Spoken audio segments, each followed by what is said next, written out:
Dumad road ઉપર truck અને bike વચ્ચે અકસ્માત સર્જાયો હતો। આ અકસ્માતમાં બાઇક પર સવાર ચાલકનું ઘટના સ્થળ પર જ કરુણ મોત થયું છે। દુમાડ રોડ ઉપર આવેલા ગણપતપુરા પાસે સવારી ટ્રક અને બાઇક વચ્ચે અકસ્માત સર્જાયો હતો। આ અકસ્માતમાં બાઇક ચાલક વલ્લભ સોમાભાઈ પટેલનું અકસ્માતમાં ગંભીર ઇજાઓ પહોંચવાને કારણે મોત થયું હતું। વડોદરા જિલ્લાના આરોગ્ય સમિતિ ચેરમેન નરેન્દ્રભાઈ રોહિતને જાણ થતાં જ તેઓ ઘટના સ્થળ ઉપર દોડી આવ્યા હતા। આ ઘટનાની જાણ થતાં જ પોલીસ પણ ઘટના સ્થળ ઉપર દોડી આવી હતી અને આગળની કાર્યવાહી હાથ ધરી મૃતક સનાદરા ખેડાના રહેવાસી હોવાનું અને કામકાજ અર્થે આવ્યા હોવાનું જાણવા મળ્યું છે। ત્યારે અકસ્માતના બનાવને પગલે ટ્રાફિક જામના દ્રશ્યો પણ જોવા મળ્યા હતા।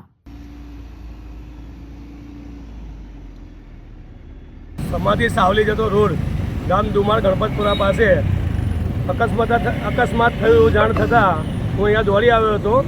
અહીંયા સ્થળ પર આવતા એક ટ્રક ચાલકે બાઇક સવારને ટક્કર મારતા મૃત્યુ પામેલ છે।